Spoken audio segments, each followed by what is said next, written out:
The smell of sage was the first thing that reached me. Thick, smoky, almost sweet. Then came the low sound of chanting, a rhythmic hum that echoed through the walls of our apartment. I rolled out of bed, half awake, assuming Lila was meditating again. She had been doing that a lot lately, ever since she'd started those online Ascension classes. But when I stepped into the living room and saw a suitcase by the door, half zipped and spilling with clothes, my chest tightened. "Lila?" My voice cracked as I spoke. "What's going on?" She turned slowly, standing barefoot in her white robe, surrounded by flickering candles. Her face glowed in the light, serene but unfamiliar. It wasn't peace, it was conviction. "I'm leaving, Aaron," she said, her tone calm, almost attached. "I'm ascending." For a moment, I thought she was joking. Then I saw her expression. "Ascending?"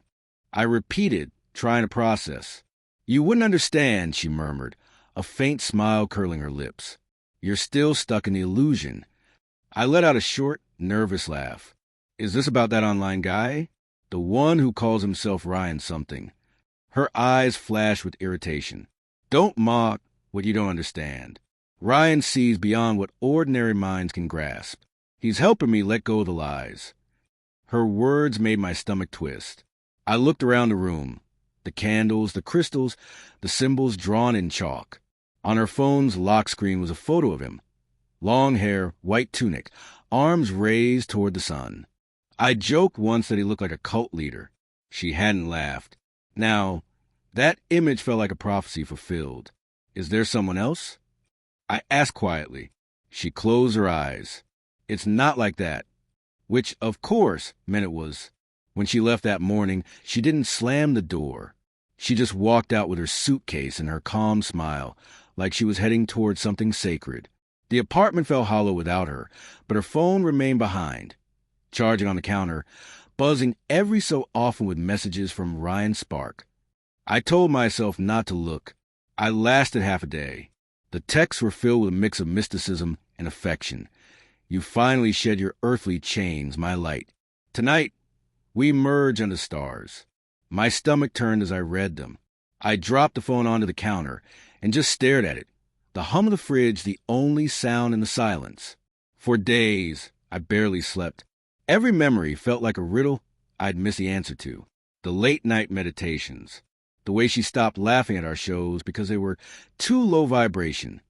The crystal she started sleeping with instead of curling up against me. It wasn't sudden. It had been a slow drift I'd refused to see. 3 days later, she called. My hands shook when I answered. "Please don't hate me," she whispered. "Just tell me where you are." "At the retreat," she said, her voice trembling with awe. "Ryan's teaching us how to open our crown chakras. It's beautiful.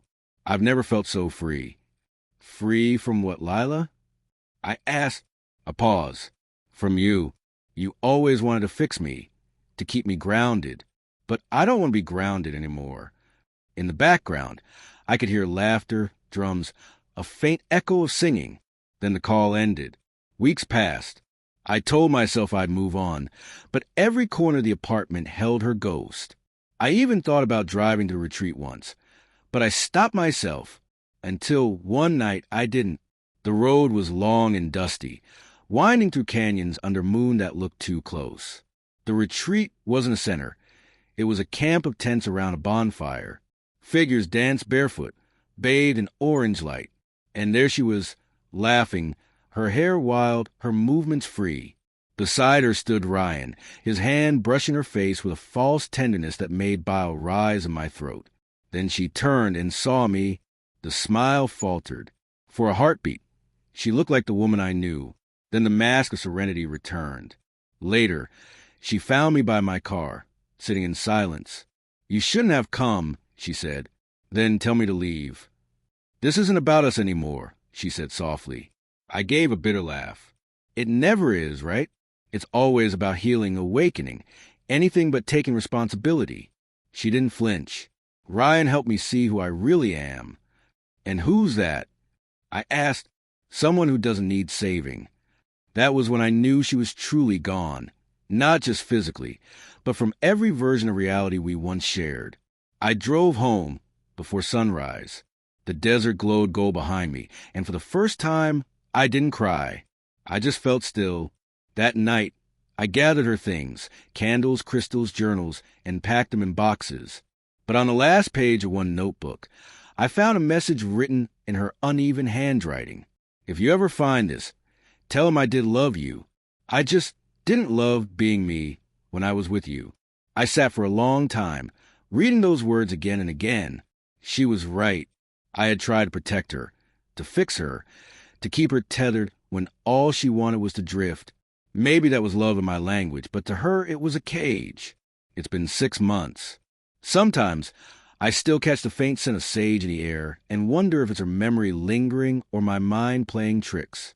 I stopped checking for her updates, stopped hoping for her return. But every now and then when I close my eyes, I see her under that desert sky, barefoot, untethered, free in her own strange way. Maybe she really did ascend. And maybe I'm still here, still learning what it means to let go.